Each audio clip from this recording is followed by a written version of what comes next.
Kita rin ninyo ang ibang mga sasakyan ng hayop dyan sa mga stockyard. Ito, nakasirado ito. So, ang ibig sabihin ay mali.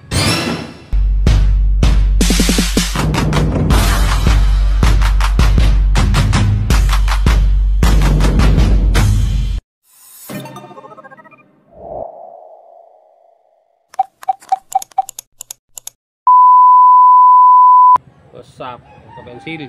Woo! Kaya punta sa adlaw nga Sabado, pizza 15 sa Nobyembre dito sa Siap. Content natin ron ay ngayon ay tungkol sa truck. Wala tayong content nga nasa paradahan kasi yung truck ay nasira yung drop side ba. Ang content natin ay bakit ba ginawa nating bukas to. Wow. Tinatawag na abri-abri ba. Pwede naman nga hindi abri-abri ning drop side niya. Ipaalam ko sa inyo at ibigay ko sa inyo ang update kung ano ba talaga ang dahilan na ang truck ay ginawa natin ng lugar drop side dito sa may takiliran, at pinalitan ko na ng stainless mga kabensil, pero naubusan tayo ng stainless yung mga ganito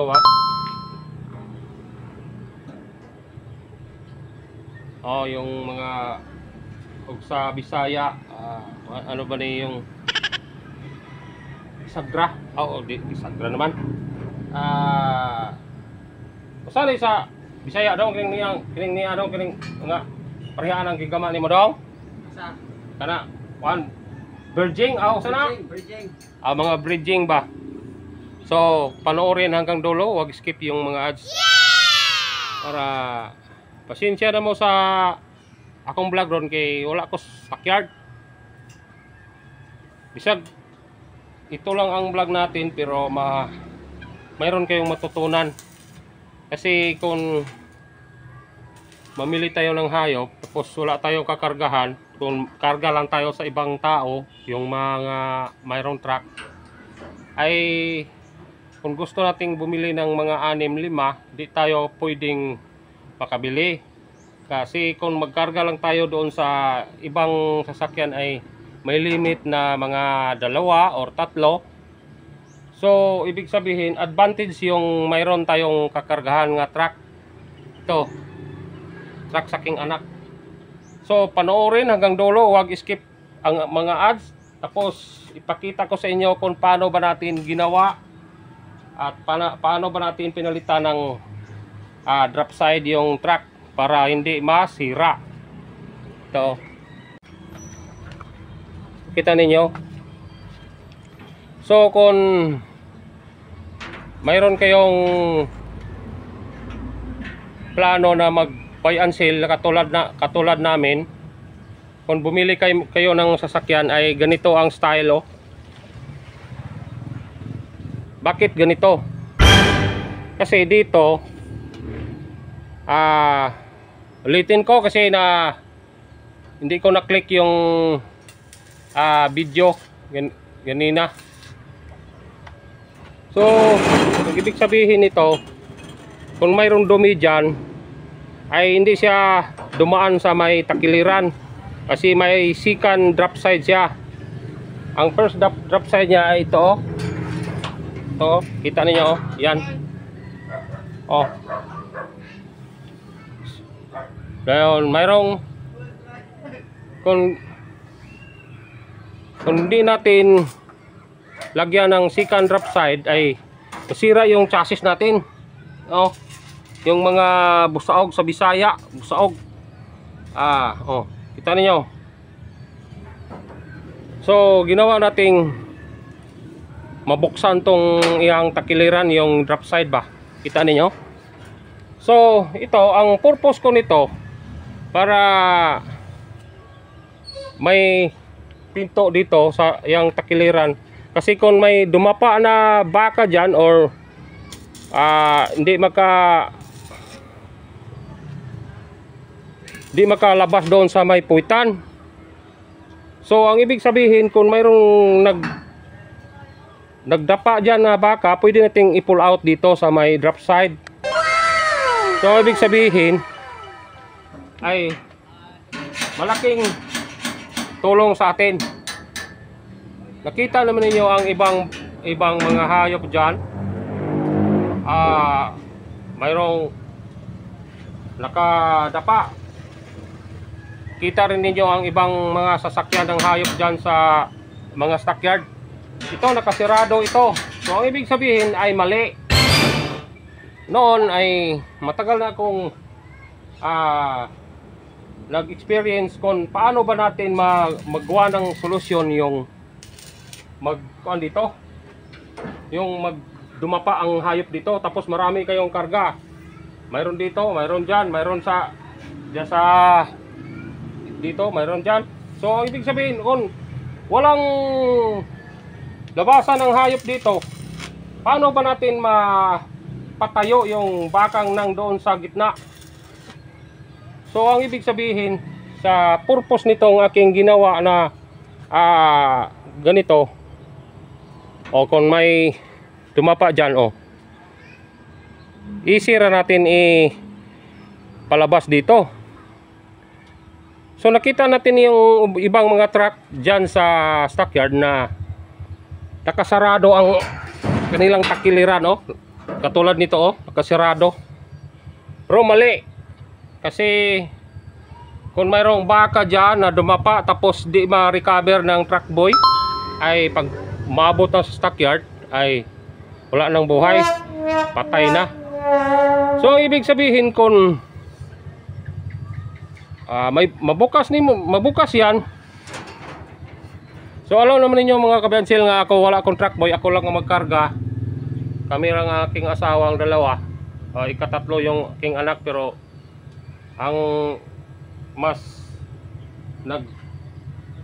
ukay sa mga baka dyan, haluin ko lang yung aking mga salita kasi Bisaya lang talaga ako dyan. Kung may nagdapa dyan, madali ko lang i-area dito. Tapos pagka area ko dito sa may labasan ng takiliran, yung sa may drop side, ay pwedeng yung mga iba dyan i-abante natin dito sa may front. Tapos dito natin labas, pabalik doon sa may puwitan dyan. Yan, balik doon. So kung dumapa man siya dyan, wala na tayong magawa. Kasi hindi naman natin ma-recover basta dito na. Pero kung may truck boy tayo, kasi ang baka mga kabansil, kung tapak-tapakan na ng ibang mga hayop, baka, karabaw, kahit baka, karabaw, pwede kung matapakan sa mga kapwa nilang hayop ay mamamatay yan, kasi yung ribs sa kanyang takiliran baka mabali ba. So hinto muna tayo mga kabansil. So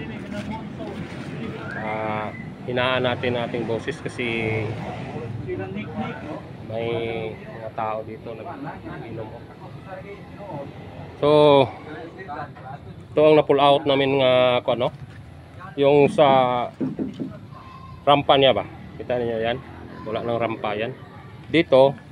Ito ang na-pull out natin, sirang-sira na talaga, yan, kita niyo yan, null out namin yan kasi baka makapinsala ng mga hayop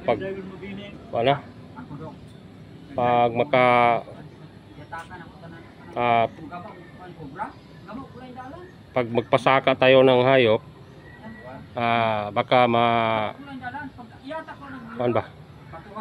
dapa na ang ating rampa. Pinalitan natin, bumili tayo ng stainless. Kita niyo yan, So hindi na tayo matakot na dumaan pa yung kuwan dyan. Kasi no, full wheel na oh. Hindi na madumaan yung ihi dyan. At yung ihi kapag mahaluan ng ulan ay umapaw dito kung walang second drop side dito. Umapaw yung ihi. So pumunta dito sa may chassis natin. Dito oh, kita ko sa inyo ha. Sa preha, pre, sa papreha. Sige, pre. Oh, kita niyo yan. Diyan oh. Oh. So kapag umapaw ng ihi niya dyan, dito siya sa ating chassis oh. Yan oh. Oh, kita ninyo. Walang tatsa, hindi nasira yung chassis kasi sa pagbili namin nitong truck mga 5 years ago na to. Linagyan ko muna ng bumiyahe pa kami ng mga 1 taon, nasira yung sahig. So takot ako na baka masira yung chassis dyan sa loob ng ang mga accessories dyan ng chassis baka masira. So pinalitan ko ng stainless. Kung kita niyo yung stainless pinalit ko. Ito mga 4 na taon na to, pero hindi nasira. Ang nasira lang dito lang sa may puwitan, si yung kanyang busaog dito. Kasi dito pinalitan ng sahig dito, tapos dito hindi napalitan ko. Dito lang. Dito bagong palit to. To. So dito dumaan ang ihi. So nasira ang kanyang chassis. Diyan oh. Diyan oh. Ito nasira. Pinalitan na namin ng channel bar. Tapos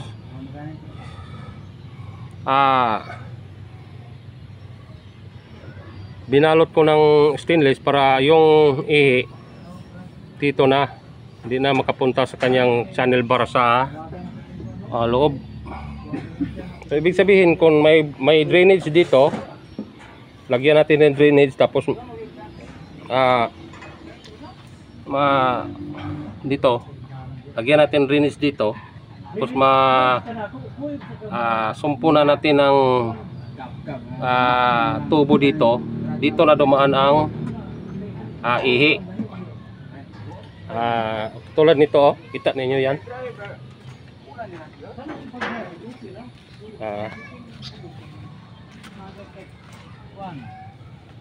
Ito may drainage na siya dito oh, kita ninyo yan.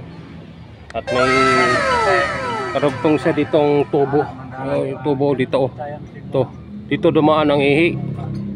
So ibig sabihin hindi na umapaw yung ihi dito kasi may second drop side na siya. At yung stainless nga may round bar dito sa may dulo. Kasi kung walang round bar sa dulo baka sugatan yung mga hayop. Kita niyo yan oh. Sugatan yung mga hayop basta walang round bar sa dulo ng stainless. So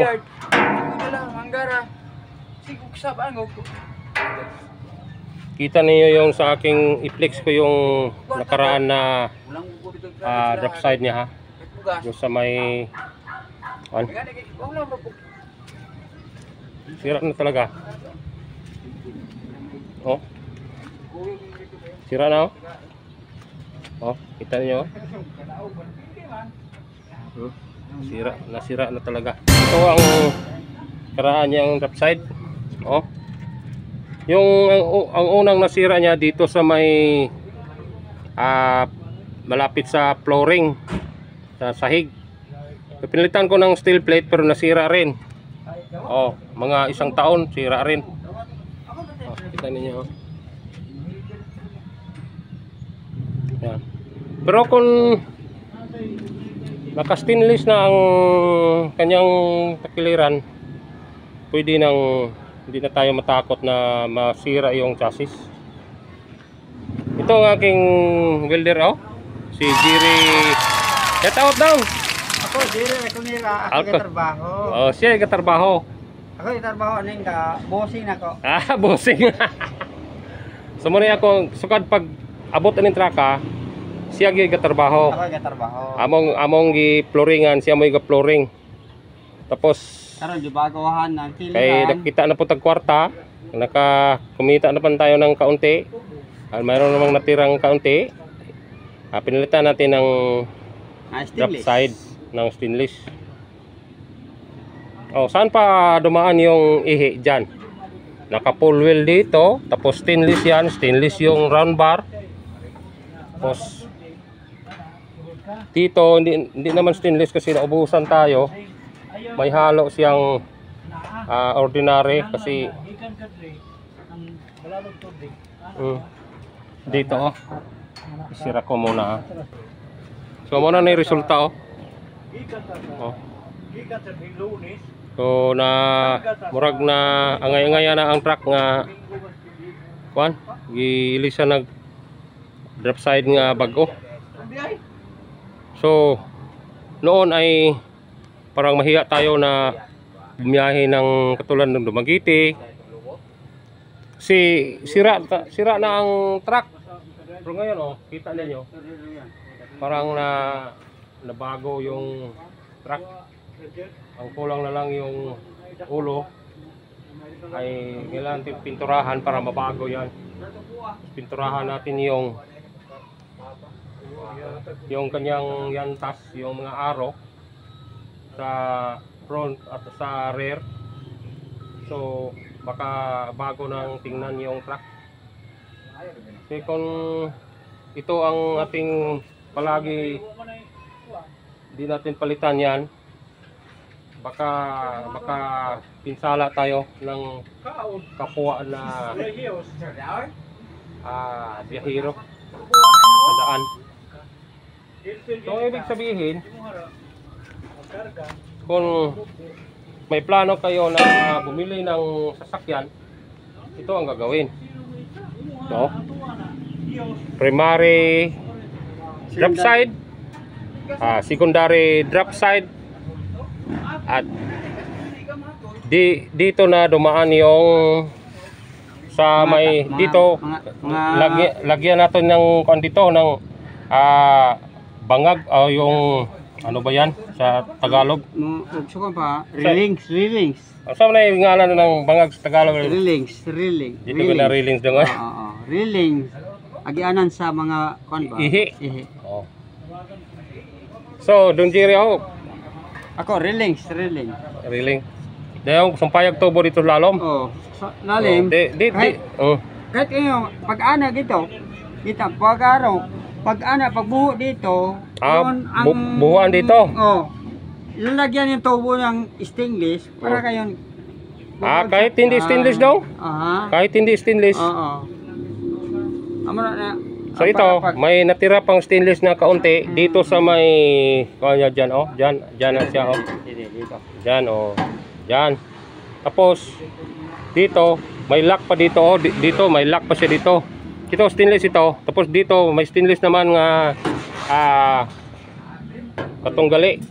Tapos pag matapos na pinatindog yung dito, mayroong stainless naman dito para ang ihi dito na dumaan sa may railing. Buho niya, buho. Diyan, oh. Diyan na dumaan. Ito ang style niya, oh, dito sa kabila. Diyan. Oh, diyan. Tapos dito naman sa kabila naman dito. Oh, yan. Tapos may stainless diyan sa ikuha natin stainless diyan. Dito. Bubunga natin stainless dito. So, oh, kita ninyo. Hindi tayo matakot na karga ng kahit ano. Pero ito madulas mga kabensil kasi may kabilya tayo dito doon sa amin na una nating ilagay dito, kabilya, tapos yan ang tapakan sa mga baka, hindi madulas. Pero kung hindi natin lagyan ng kabilya na ganito oh, ang kabilya, madulas ang hayop, ma-split, masira yung hayop. So mao na yung resulta. So dito hindi pa natapos. Ito ang kanya. Hindi pa nalagyan dito ng unang drop side cover. Dito drop side cover. Tapos dito may isa pa ditong naka linya dyan. Mga dyan ganyan no. Ganyan. Nandoon man oh. Dito oh. Ito. Yan oh. Ganyan.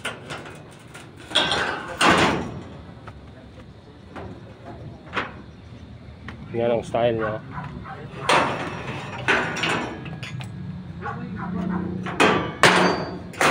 Yan oh, yan. Yan oh. So ilagay natin ito. Tapos i-welding. So. Kita ninyo. Oh. Yan, ang style niya. Yan. Kunin muna natin yung. Pero ang mga kanyang mga haligi, mga kabansil, stainless na rin. Naka rugtong na ng stainless yung kaniya dito. Ang nakaraan dito man nasira dito, so pinalitan ko ng bakal. So ngayon putulin namin to yung dalawa, tapos palitan ng stainless. Yan oh, tulad nito.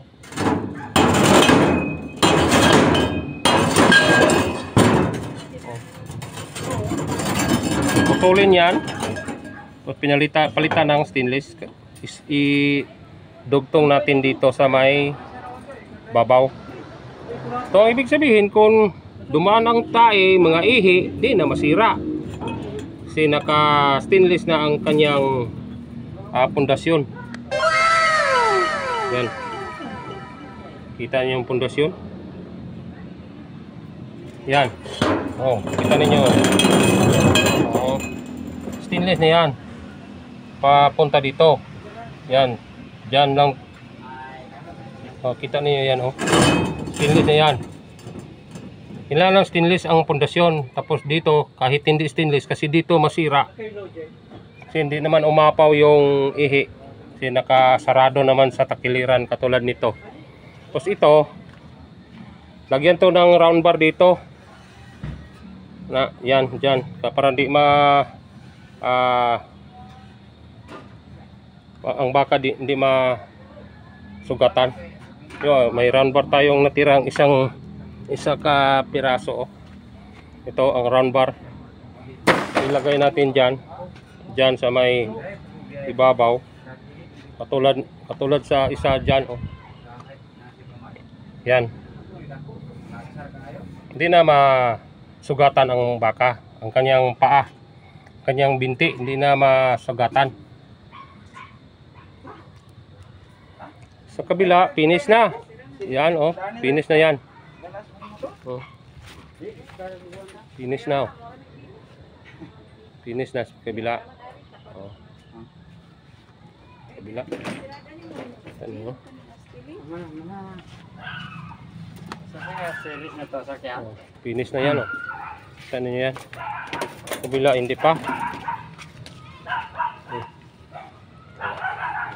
Yan ang style niya. Kita niyo dyan. Oh. Mas may kung ano siya. Kita natin, di ba may pagandahan na ba? Dyan. Kailangan bungbungan natin ng stainless dyan. Katulad dito. Dyan. Oh. Kita nyo yan. Yan oh. So matibay na kaysa nakaraan. So kahit ganun lang ang ating vlog ngayon, pero mayroon kayong matutunan mga kabensil. Wala tayo sa stockyard. So ang ibig sabihin, kung matapos na natin itong ayos yung sasakyan ay pumunta na tayo ng stockyard. So abang-abang at sana hindi kayo magsawang manood sa aking vlog. Kahit ano ituturo ko sa inyo kung gusto ninyong matutunan. Kasi kung mag-vlog tayo na wala kayong matutunan, huwag ninyong panoorin. So kung nagustuhan nyo mga kabansil, palihog kog subscribe, i-like, i-comment, i-share, dayon ayaw kalimti ng notification bell para updated mo sa sunod nga mga vlog. Bye bye mga kabansil at God bless.